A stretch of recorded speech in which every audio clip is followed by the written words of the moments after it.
Bonsoir, bande konange zanga mamuluba. J'espère que boza malam biskanyo so bozwami. Nga pe naza bien.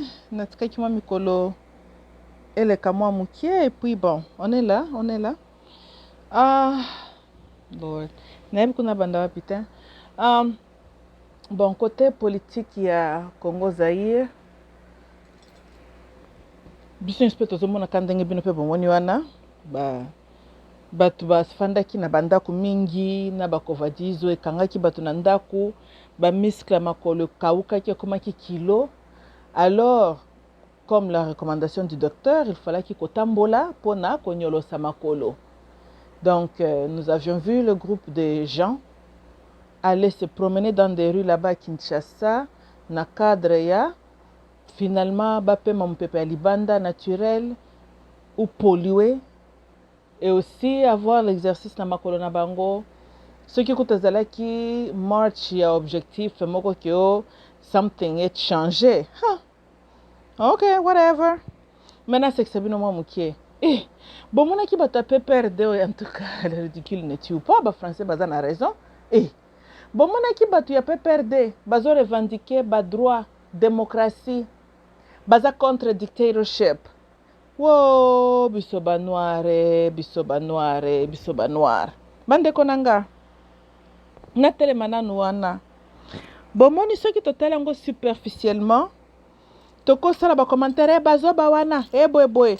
Mais moi, je regarde ça encore en plus profondeur et zoali pratiquement ce que Mamoulouba vous a toujours dit. Mais apparemment, kota kanalito, imoko ebimi nango na mususu, Bisoba noire wutakala. Il y a toujours un groupe à Banoir au Baza illuminés. Ils sont évolués mentalement et spirituellement. Et puis, quand bande konabiso mosusu, oyo na ebite soki ba démon, ba botakana ba koko na bango to bakate, mais za wutakala.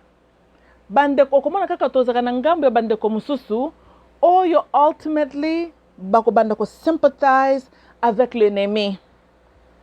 Maintenant sur le plan kaka superficiel, comment expliquez-vous un Zaïrois abenga Joseph Kabila son autorité morale?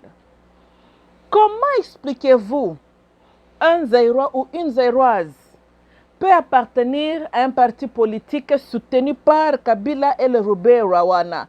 Oh yobolo bibino moko ke bazali bapaya.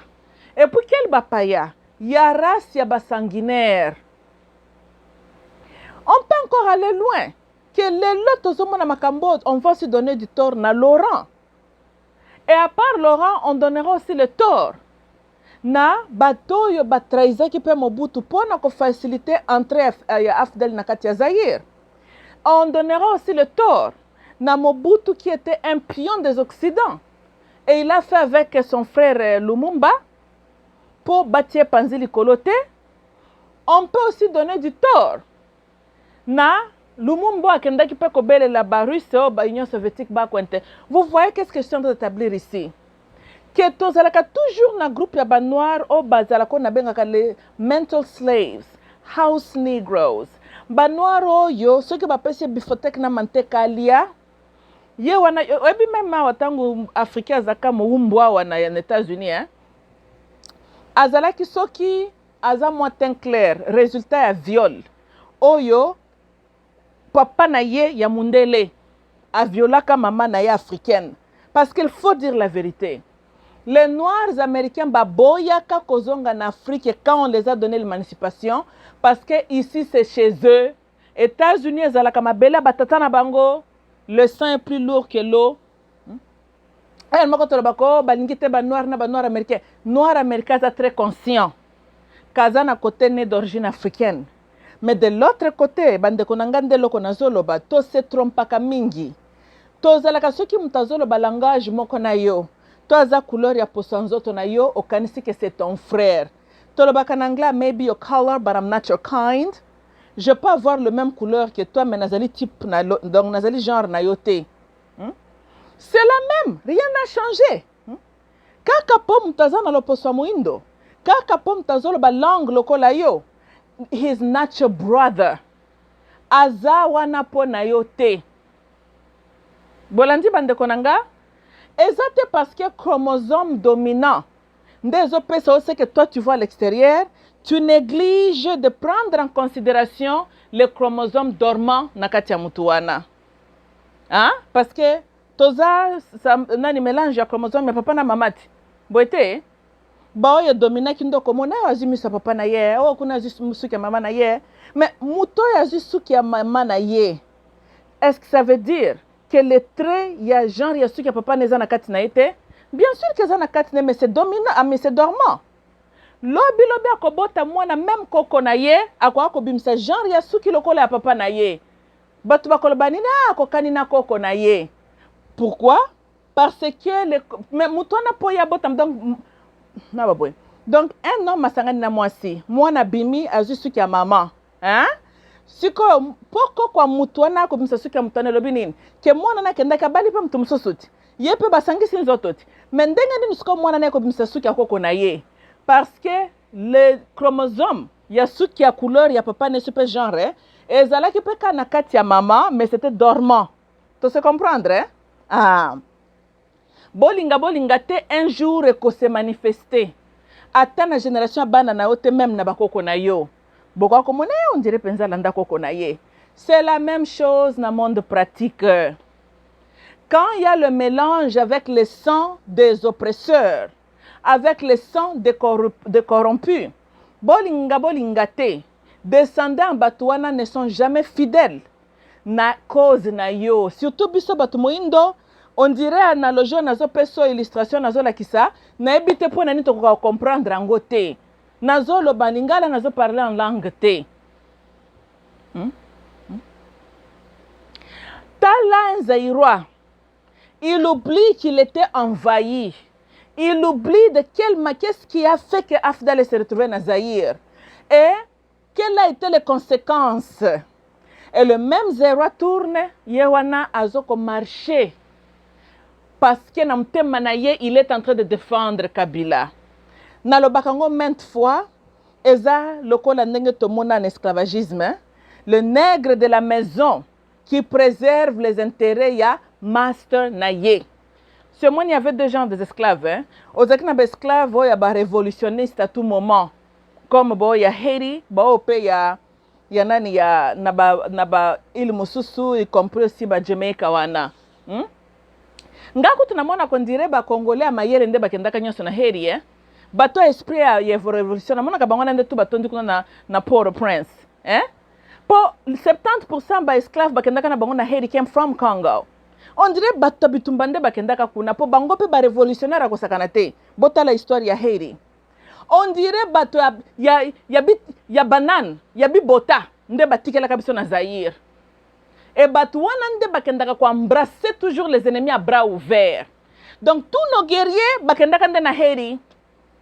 Totikela nde na bato fufu na kati ya Zaïre. Ngaku tunamoni Zaïre doit commencer à reconnaître double nationalité. Pour biso pe ba mususu to pe ko réclamer ba droit. Oui, parce qu'officially, Zaïre reconnaîtra la double nationalité. Mais, ya mutu ya bon dimango, poto epesa bande kona biso na Haiti. Fait vers baya na Zaïre, on a peut-être espoir eko kozala. Baya la biso makila ba révolutionnaire. Po, bano batikala ki na Zaïre na ebite na ya mundela ngo tufi penza ba esclave ya ba master wana. Kwa kozula biso batu nyoso mayele ko kende na bango. Baya ko tikela biso ba banane na kati ya mboka. Moutou il faut la banane qui part s'associer avec son oppresseur. Il faut osa ta plantain te mozali chibota. Oh moutou ba nyefu kisaka ce que fandi mukio bandi ko pesa aspect moko mabeba ko simbote. Mais boza bato mushindu kai. Bozali bato mushindu kai. L'ennemi de l'homme noir. Donc argument ngezaka kana mama exclusif na ba congolais te. Mais tozali ko salela race na biso. C'est ça. Ou omoni bizalelo ya biso mabe oyo. Ya groupe moko bakendaka toujours ko embrasser idéologie ba paya. Yango wane joua qu'un grand facteur na l'Afrique et connaître l'esclavagisme. Toko ko lobo mundela zoka biso moumbu. Mais mundela zoka biso moumbu. Po moyibia kota nanda kuna yo quelqu'un dans ta maison a ouvert la porte. Bolingaka ko sambela mingi. Bon, bo sambela kapete. Bolingaka ndeba ko sabino mingi. Alors tikanga pena tangela bino Ancien Testament. Pour Nouveau Testament ça mensonge à clair. Ancien Testament moi ezala katana moi Mateya malonga. Hein? Nga pena buka bino pe moi lokuta mukie mais ezali solo a solo. Et puis ezana kati ya Bible. Na bite que ce que ezana Bible c'est la vérité mais on azoloba ezali na kati ya Bible. Hein? Vous comprenez na expliquer? Dans le but que comme c'est écrit alors c'était fact. Mais nabi que oh yonga nazo interpréter, j'ai tiré de la Bible. Tokani hein? Ah. Bon. Boyebi na likambu ya Joshua. To tire attention mamu ke bolandanga na bokebi. Nzambo yo le tout puissant. Abimisi isalela de nani de l'Égypte. Tomoni nzambe wana azoko donc isabasoterele na Égypte. Tomoni nzambe wana kabola ba mer rouge. Tomoni nzambe wana balusi nyoka Moses sekende komela ba nyoka Pharaoh na bao bazalaki na bazamba batu babika. Ah, ceux qui nyoka si bango batali nyoka Moses kuna na nani na muchi amakane. Babiki oh ya kufaka na Golgotha ezalaka le serpent ote. Mais bon, bon eza masolo mususu. Nzambe wana zoko bimalokola ba moto na bangomba. Mais tala sikoyo, Moses son style était quoi? D'aller dialoguer na Pharaoh. Aspect wana et cette kalaki na sima. Donc je veux dire la nécessité, il y a négociation et les kaki. Maintenant le peuple est sorti de l'Égypte, hein? Mais John et Nabango destination dans un état là où ils trouveront la paix et ils seront calmes.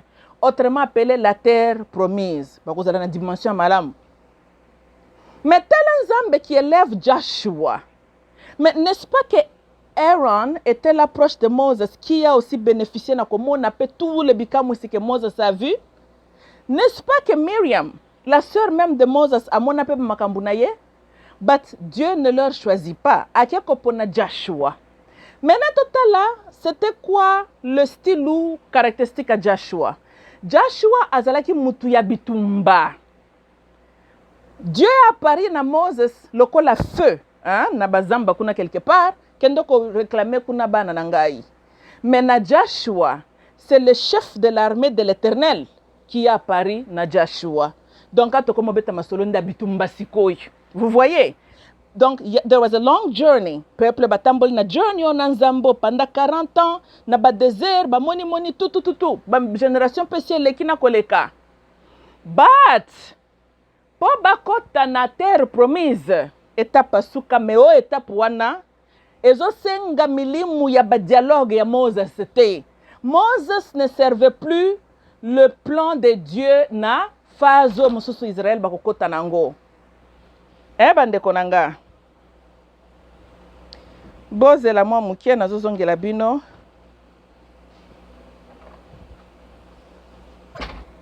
Bolimbisanga bande konanga. Vous voyez que nangina lobaboya, Moses ne servait plus le plan de Dieu. For in that phase. Donc phase est changé. J'espère que vous comprendrez. Et loko na loko utilisaka nani ezalaka nécessaire pendant période telle. Na exemple terre à terre. Hein? Moi na tangu à se former très bien to bengaka 9e nani mois ya zemi. Kozala na kati albuma mama eza sous nécessité. L'enfant il faut sikoya bima. Bolandi sous noté. Moi na koko koma ko banda ko poser ce danger pour la maman. Bolandi, hein? Donc, dans ce exemple, il y a des fois, on arrive à un temps, l'ancien style ne vous arrange plus. Mais solo caramel, il faut changer sans oublier l'objectif, c'est quoi? L'objectif dans l'illustration, ça était la terre promise. Mais Moses, mutaba dialogue, na ba négociation, azali se utilité na configuration wana Nzambe. This time around, c'est le représentant de Dieu qui gère l'armée de Dieu selon la Bible, qui se manifeste na Joshua, qui est aussi un guerrier. Joshua azana batunaye his men. Mutabitumba donc kayebi ba stratégie de guerre. Mais bolandanga bandeko nanga. Atindi groupe ya batunaye ba espion pendant la nuit. Bakende na pays ceux qui pe Canaan wana. Kosolola na mwasi ndumbo bango bakotana ki na ye ba ebsieke tant to kokota na ville yo to ko épargner mais ça réception na ba information. Autrement espionnage. Quand on vous dit pendant la nuit, qui représente la nuit? La nuit représente ngonga mutazalaka vulnerable. O lembi osalaki journée mobimba, nzoto lembi, makanisipe no mame lembi, everything has to rejuvenate, il faut renew, yango il faut lala. Boete, et na moment wana, nde moyibi, ayaka mema lukasalo mabe, parce que oza naturellement dans tous tes états te. Na butu wana, avantage eza Joshua na batunaye. Mais boyebi que les occupants de cette terre-là s'occupaient Kenan, terre promise wana. Bango na kidiba, ke bazali ko occupé terre yonzambe moko asia pointaki. Il a béni. Ke ko appartenaka na peuple na ye. Bango bazana kidiba. Pendant la nuit, eux, ils dorment. Hein, parce que ça perspective, non? Soko tali nangambu na bango. Tu verras que they were asleep. Balali, baza ignorant que danger ezali kolamba manabutu contre eux. Pona Joshua, pourquoi tindaki batuna moïté? Ils allaient être identifiés. Alors pendant la nuit, l'ennemi a une distraction. Cette femme-là peut représenter la terre, la vie, l'espoir, le Saint-Esprit. La femme représente quoi d'autre? Hein? Et puis, bien sûr, dans le sens négatif, la femme peut représenter quoi? Diaboulou, Jezebel, hein? Ça dépend de ce qu'on a contexte.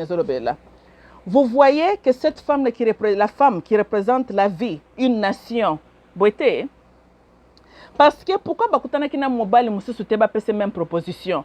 Après tout, ko epsa mutu ke tanto kokota yoto ko épargner ezali kambia moi cette mobilité. Mais pourquoi la femme? Kuna na jardin d'Éden, Adam Lobaka, voici celle qui donne la vie. La vie et le bien-être abattu, ça symbolisé na feminine energy, feminine genre. Bon, elle a collaboré avec eux. Et Boyebi le reste de l'histoire parce qu'ils ont fini par envahir Mboka. And then they took over. They ultimately won. Qu'est-ce que ça a à voir avec nous en Afrique ou au Congo? Pendant que Bazera bazoko kata danse, pendant que Bazera bazana kidiba, Kaka Bisso, représenté par la femme là dont je viens de dire dans la Bible, one of us, Bisso, groupe Mokokaya Bisso, on est en train de collaborer avec le service intelligence ya Rwanda. Boete, Kabila naba Rwandais, naba Ougandais, naba Museveni, les grandes puissances, sont entrés na Katia Zaïre avec la collaboration ya Bazaïrois. Toyokani bande konanga? Lelo, Tala Kabila sia komaki nyoka qui a obtenu une blessure presque mortelle. Banani baede Kabila blessure wana e heal. Abanda deja kozonge la lisusu na makolo na ye. Obekaka Bazaïrois. Qui est en train de préserver safety de Kabila pour le moment? Chilombo, un Zaïrois. Mundela lobi ke, bon, peuple wana bagangi ke Kabila za Rwanda za Rwandais.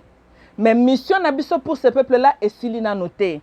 Que faisons-nous maintenant? Parce que comme on a point, intérêt nabiso qu'on a menacé ceux qui basent le soulèvement populaire. Topo ne la bango kakande kona bango. Hein? Pour omoni makambango l'ironie, hein?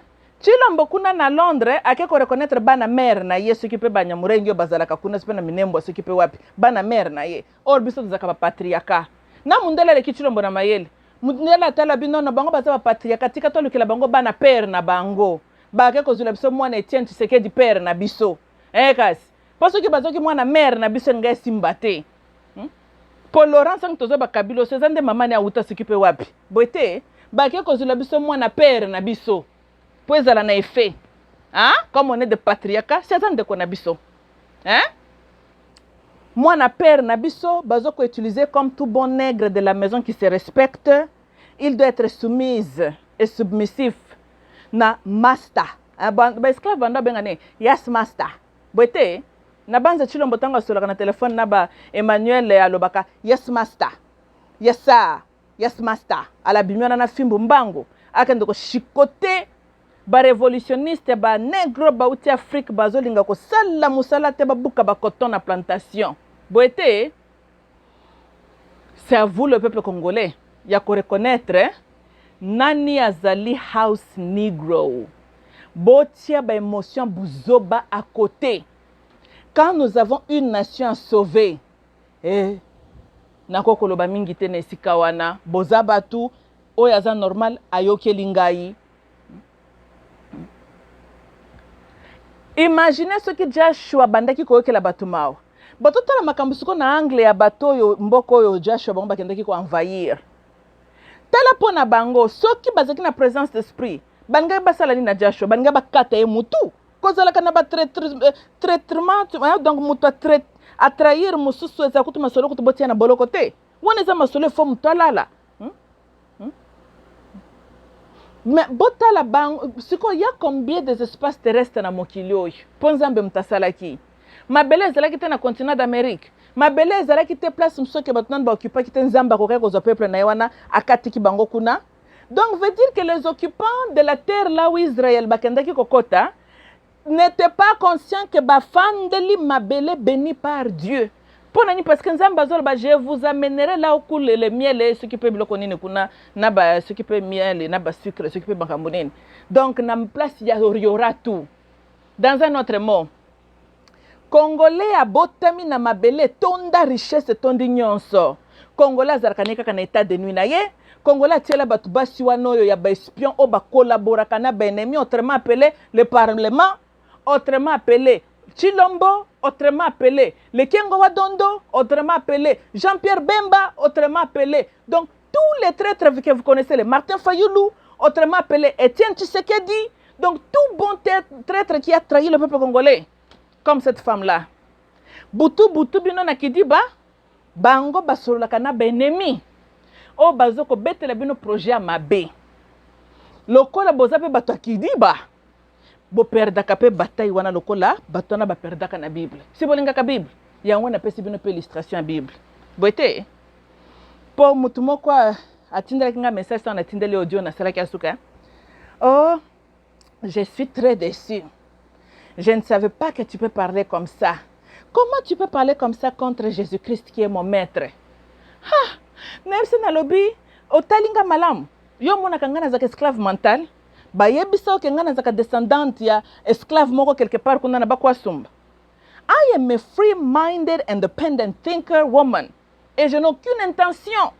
Ya comme prier, n'a réfléchi comme un esclave. Et puis c'est un homme qui a étudié, hein? Un homme très intelligent. Donc, on se dit quel diplôme mawa. Et bah professeur monsieur il faut porter bango plainte bande konanga. Si. Et ça tous les professeurs là qui ont enseigné tous les politiciens là congolais, il faut les porter plainte. Oui, il faut que bande reporter ba professeur plainte. Peut-être que ça bango onction. Mbala sima ba bande kotanga ça ba étudiant makamba malonga. Po buzo ba o yotoyo kakabato mayele na Zaire babimisaka. Na yebi te bloko ni bazote ya bango bazotanga ça kuna bana na unikine na zoko ebate. Comment est-ce que bato ba microéconomie nde ba ko bebisa mboka? Hein? Comment est-ce que bato ba veste na donc congolais nemine munene zala kam ta veste na cravate. Tozala ki kutu mieux tango to bandaki ko la tata baba kosi wana. Tango kaka bokota na munyere. Na cravate na ba veste. Mitu ekota bulu yeke. Makambu tu ebeba. Na moi nyoso na mtozo koteka ba munyerene na mutu okozala mayele ndenge nini kovu nyoso se toki libandi nyoso se toki kaka mema tokolia ki mema na yo anu muluba siko tango yo za muluba nde tosali nini te tango ozala ki muluba nde zaire bongi po yo za muluba ou bien problème ya tout zairois comme tout africain ezali tokoka kozala stable calme na mabele na biso pe ba mindele wana ba futa mande ya mabenyo so basala biso. C'est ça ce qui nous préoccupe, ce qui nous intéresse. Ki muluba no kenda ngobatu wapi? Osi ozala ki muluba kuna na Kasai. Otonga ki Kasai yango na ki muluba na yo? Te yo mutu oza évoluer wana. Yo mutu oza race ya bana na Jésus, oza ka juif wana ya ba rêve. Hein? Siko tango yo ozala ki juif yolanda ka idéologie muta Golgotha. Esaleli bakasaya nini? Eloko nini juif ya makamba Golgotha saleli bakasayen? Eloko nini? Kutu premier corrompu na kati ya Congo na zalaka so disant les baluba, ba corrompu. Ils ont toujours sympathisé na ba ennemi ba congolais. Wutakala. Mais bon. Je suis dans mon droit. Boye binga ibiloko na bino wana. I don't like UDPS. Ezalaka nango secrétaire. Je suis dans mon droit. Hein? Bota la teko fingi. Bo finga non bino boku fela fachi beton. Peuple mobimba balanda kande individu. Mais vous êtes colérique, hein? Vous êtes colérique. Oh, ngana kanise ki bozo talande intérêt ya mboka. Pour individu akoyaka kei. Talande nga bozo ka armée na bino bo morfango et comme le armée ya un individu. Et quand l'individu là n'est pas de main, armée peut quoi par terre. Mais vous êtes très colérique, hein? Très colérique. Yo zolanda ideology ya mutu tozo fan ya mutuana. Boza très colérique, hein? Donc mutu atikala ta kozala super bourgmestre te. Mutu atikala kozala na ta gouverneur te. Aucune expérience politique. Fati béton. Kaza salam ki béton ti. Boko yoka yango nan boki yango te. Boko yoka ki béton. Bozela. Boko yoka ki béton. Hein? Talanga batu. Donc bakokolo kona bino baibi kute bako bota makana zaira ndenge nini? Boza vulnérable sur tous les plans. Économie na bino kutu n'en parle même pas. Mais tout na bino kutu c'est ningana nango kala. Mais bozali ko louer un individu. Asa la kisibino kopia bakori ya kendo signé na Nairobi. Asa la kisibino biloko nya kendo sola na pape kunda na Vatican. Asa la kisibino bakor nini yena ba Louis Michel na ba Macron na Pentagone na basiba signé asa ebisibino tala ndenge ba teka kabino kaka boyi. Bazoko teka yo fati béton. Yango ngai na lobi muto ya bande ko kumba batu na kimoumbu. Oh, by the way, bande konanga. Ngai pena mi corriger. Boyebi quand on dit baumbu na bangamba, boyebi kezaki trubi na kati Kinshasa wana. Oui, bangonde les autochtones de la ville. Aha. Mundela fezaka bango souffrir makasi po bazalaki ba révolutionnaire, hein. Nde sika terme wana ekenda tamtobi moninga na za moumbu na yo. Omoninga na za ngamba na yo, ezalaka vraiment tribu. Ezaka minezaki vraiment ethnie, comment je peux dire? Écolo ya batu. Bangamba na baumbu, ils ont existé. Vous ne les voyez plus mundela bomaka bango pasiele kaka. Et baye ko remplacer tous ces secteurs là kenda ti côté Gabon kuna na bateke. Donc même les bateke bope manabino penye bozaka ba autochtone pas ville à Kinshasa te. Bakolo mabele à Kinshasa ba bomaka bango. Les baumbu na bangamba ba bomaka bango. Bino pe bozape bakuya kuya na kati Kinshasa. Po bato autochtone quel autochtone? Yo bozala autochtone esika bakolo mabele bazalaka. Et puis mutetela zala kwa mulu anabo mutetela muteka zaka kwa mulu bandimaka ne kaka andimaka kaka yo seka muteka boyeli kambo andimaka kaka kasi yango na balingaka binoti mundela lingaka ba révolutionnaire ba noir te soko munu mundela lingi peuple moko boy po peuple na bazoko poser menace te ponaye.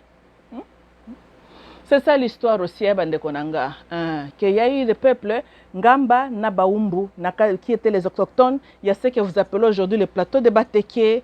Vous ne les voyez plus pour Louis Michel wana ba kokolo konaye ba bomaka bango ba salaka bango esclavagisme sur le terrain ba monisi bango pasi et ils les ont tués donc carrément ils ont fait la génocide ba exterminer bango kozanga koyeba ezaliwa ya ndambu hein ndesika expression moninga moumbu na yo parce que les baumbula barandaka bango ba esclave.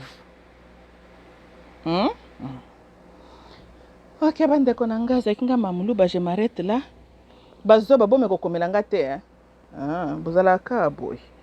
Mtawa makamsus ne ba kutubo na bien. Soko za chrétien ko ka no ko ka kutuma kamnanga te.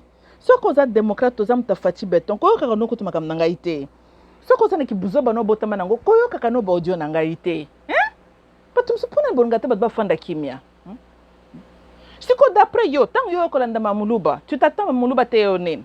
Kendimela masola lokuta oyebi bien que na fonctionne kananga bongote sikoyo nga sokoyo koyoka ngeza po ye koyoka raisonnement ya moi si révolutionnaire yo koyoka moi si zoba te basé belé ba chroniqueuse na ba chroniqueur o basé limité avec leur intelligence vous êtes free ya ko kende koyoka bango batuna bina ba fachi béton bazali yo zo ya au moins ba problématique. Boza ba problématique. Bozo ya kolanda ngai boyebi bien que nazalaka contre ki béton na bino.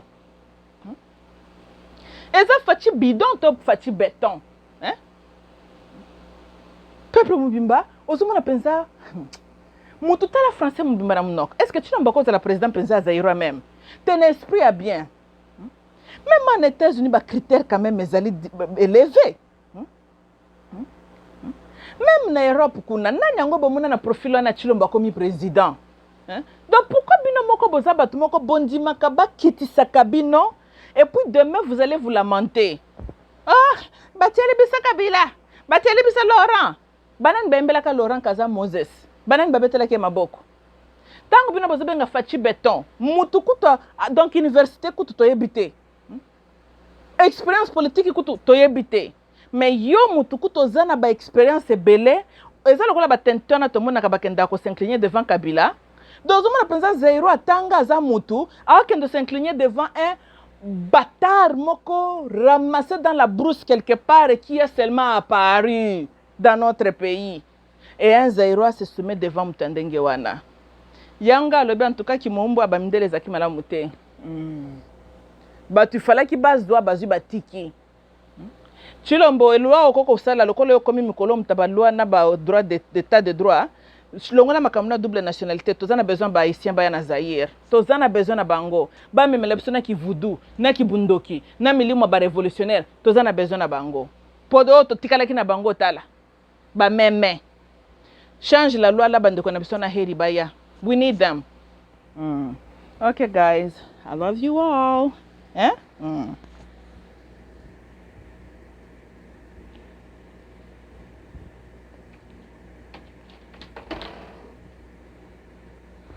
J'ai fini. Nasi nasi se kuna koma kabiloba loba parce qu'on en doit tenter. Et puis on a banga itana bengo yambate. J'ai seulement prié pour ton gabi. Ah, j'espère pas qu'à signer kende. T'étais na bengo na moni yambitende na yo raisonner. Ah, tu m'avais dit que hein? Bossil ici. Là là pongi là là.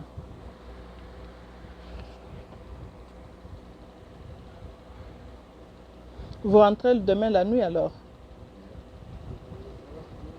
Nem tazo do kokumba.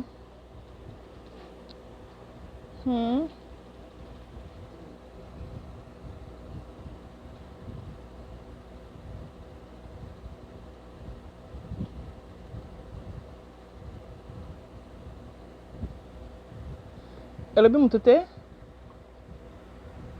Tu vas conduire toi seul. Pour les autres, tu vas t'embêter, je sais pour ça. Tu vas l'embêter. Autre téléphone, on doit bien bengo. Make sure qu'on l'a lité. Écoute, c'est pas la coûte. At least you have somebody who cares.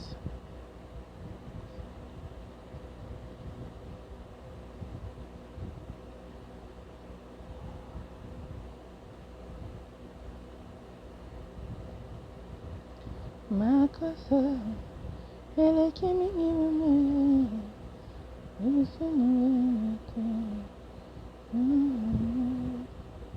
Mapena salinga ina la pinda ye.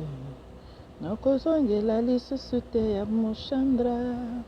Chandra, na pesa yete.